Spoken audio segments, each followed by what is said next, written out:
नमस्कार, मेरा नाम है अतीश बाबा और आप देख रहे हैं सुधीर पांडे पूर्वांचल और पब्लिक थिंग्स के टीम को। इस वक्त पूरे देश में हलाल जो मुद्दा है वो ट्रेंडिंग में चल रहा है।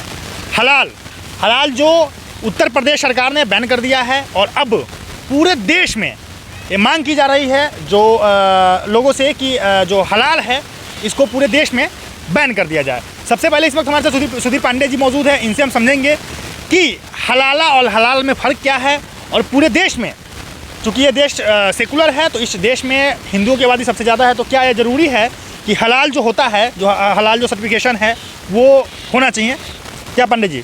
नहीं, देखिए आपने पहला क्वेश्चन किया कि हलाल और हलाला में अंतर क्या है। अंतर क्या है? तो सबसे पहले आप हलाला समझिए। हलाला पे तमाम फिल्में भी बन चुकी हैं।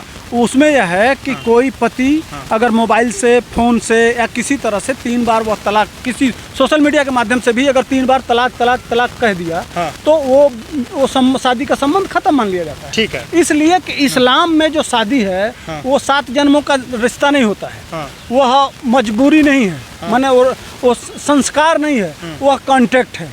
कॉन्ट्रैक्ट में उसमें मेहर होता है, माने पति पत्नी के बीच में तुम्हें यह रिश्ता कबूल है। वो कहती है कि कबूल है। तो उस शरीर का, लड़की के शरीर का एक कीमत तय किया जाता है। अच्छा। उस लड़की के कीमत का कि इस कॉन्ट्रैक्ट की कीमत, माने जो कॉन्ट्रैक्ट हो रहा है ये 2 लड़कों के बीच, लड़कों और लड़की के बीच में, इसका रेट इतना है, पहले ही रेट तय हो जाता है। अच्छा, ठीक ना। तो उसको बोलते हैं मेहर। और तो अब मेहर, शादी चलती रहती है। अगर उसने तलाक कर दिया, उसके बाद से वो मेहर वापस करना पड़ता है लड़के को। माने जो रेट होता है कि तुम्हारे शरीर के साथ हमने इतने दिन यूज किया, इसलिए तुम्हारा जो कीमत था वो मैं कीमत दे रहा हूँ। समझिए इस चीज़ को। अब आते हैं तलाक। तो जब 3 बार तलाक कह के जब तलाक हो जाता है, तलाक होने के बाद अगर पति पत्नी में मान लीजिए झगड़ा हुआ, उसके बाद से तलाक हो गया। अब पति पत्नी का पूरा फिर चाहती है, पति चाहता है कि मेरी फिर पत्नी बने। तो पत्नी बनने के लिए उसको करना क्या पड़ेगा कि किसी दूसरे मर्द के साथ एक दिन निकाह करके उसके साथ सोना पड़ेगा। अच्छा। हम बिस्तरी करना पड़ेगा। हम बिस्तरी करने के बाद वह जब तलाक देगा तब फिर वह उसकी बीवी बन सकती है। ये इस्लाम है। और अब समझ में आ गया, हलाला समझ में आ गया। उसी को हलाला कहते हैं। अच्छा। वह दूसरे मर्द के साथ जब बिस्तर करती है, जब वह तलाक देता है तो उसको हलाला कहते हैं। अब आते हैं हलाल। ठीक है। हलाल का मतलब यह होता है कि जो इस्लाम के अनुसार, इस्लाम के वो आसमानी किताब में यह लिखा है कि क्या चीज़ हराम है और क्या चीज़ हलाल है, क्या आप प्रयोग कर सकते हैं और क्या नहीं कर सकते हैं, यह उस किताब में लिखा है। उस हिसाब से यहाँ कांग्रेस की सरकार और मुसलमानों ने बड़ी बारीकी से जितनी इस देश की कंपनियाँ जब सामान बनाने लगी तो उनको वो मौलवी जाके कांग्रेस से कहे कि भैया हम वही यूज करेंगे जो हलाल होगा। हलाल में एक चीज़ और है, कुछ पत्रकार चूतिया इसको मांस पे ले जा रहे हैं, हलाल और झटका समझा रहे हैं। हलाल झटका अलग है। हलाल का मतलब यह होता है कि कलमा पढ़ के धीरे धीरे गर्दन काटा जाए, जब उसके शरीर से खून निकल जाए उसको हलाल। वो मांस वाली बात नहीं है। अब देखिए, जैसे मान लीजिए घी है,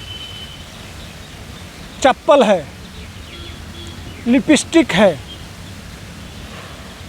मधु है, आटा है, मैदा है, दूध है, तेल है, दूध है, इस पर भी हलाल सर्टिफिकेट वो हो गया। उस पर ठप्पा लगता है। वो क्या होता है, कलमा पढ़ के, और उस पर कलमा लिखा भी होता है, गोल सा लिखा होता है, उर्दू में लिखा होता है। हम आप चूँकि जानते नहीं हैं, कोई ज़रूरत नहीं है, इसलिए हम उस ठप्पा को नहीं देखते हैं। हम गए सीधे पैसा दिए खरीद के। जब तो मेरे कहने का यह मतलब है, मान लीजिए अभी आप छठ का पूजा किए, छठ में आपने आटा लिया, मैदा लिया खस्ता बनाने के लिए, तमाम पूजा का काम करने के लिए आपने सामान लिया। अब उस पर पहले से ही कलमा पढ़ा हुआ है। कलमा पढ़ा हुआ सामान आप लाके छठ में यूज किए, क्यों भाई? तब इसके लिए क्या हुआ है, उत्तर प्रदेश सरकार ने हजरतगंज थाने में एक सम शर्मा जी हैं, वह मुकदमा लिखवा दिया कि भैया हमको हलाल सर्टिफाइड यह सर्टिफिकेट वाला सामान, ये इस अब उनका कहने का यह मतलब था यूज नहीं करना है। हाँ, यूज नहीं, इसमें धोखाधड़ी है। इस जो सर्टिफिकेट ये हलाल सर्टिफिकेट जो कंपनियां लेती हैं उसके बदले में उनको पैसा दिया जाता है, और वह टोटल इस देश में जो बजट है 1,20,000 करोड़ रुपया। यह दिल्ली में एक संस्था है, एक संस्था तमिलनाडु में है, एक मुंबई में है।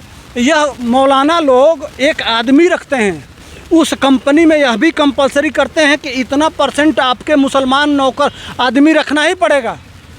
वह कलमा पढ़ता है, जब भी कोई नया प्रोडक्ट बनता है, जब नया प्रोसेस, तो वो कलमा पढ़ता है, बनता है, फिर पैकेजिंग होता है, फिर वो मार्केट में जाता है, उस पर ठप्पा लगता है। इसके लिए पैसा भी लेते हैं, नौकरी भी लगवाते हैं एक, और उसके बदले एक आदमी भी रखते हैं। तो इसमें गलत क्या है पंडित जी? हैं? इसमें गलत क्या है? मतलब आप दर्शकों को समझाइए कि हाँ, इसमें गलत क्या है? नहीं, हम क्यों, जब ये सेकुलर देश है। अच्छा, इनके गलत यह है कि आप जैसे मान लीजिए कह रहे हैं कि उसमें कुछ गलत, जैसे मान लीजिए कि उनके इस्लाम के हिसाब से कोई चीज़ न पड़ा हो, आटे में, घी में, मधु में, जो भी सामान है, तो आप जांच कैसे करेंगे? जांच करेंगे, आपके पास कोई लैब होना चाहिए ना, कोई वैज्ञानिक होना चाहिए, जांच करके बताए कि हाँ आपके इस्लाम के हिसाब से यह प्योर है। आपके पास कोई लैब है नहीं, कोई टेक्नीशियन है नहीं, कोई जांच है नहीं। आप एक एजेंडा के तहत, आज सेकुलर किस बात का है? सेकुलर आपके धार्मिक आधार पर, भाई सबके लिए बनाओ ना, सबके लिए। जब भारत सरकार एक जांच एजेंसी, हर प्रोडक्ट में एक जांच एजेंसी FICC है ना, जो फूड का जांच करती है, IFC है, हाँ IFFC। वो जब जांच करने के लिए भारत सरकार बनाई है, तो वो हिंदू देख के, मुसलमान देख के, सिख देख के, ईसाई देख के नहीं बनाई है, वो तो सबके लिए बनाई है।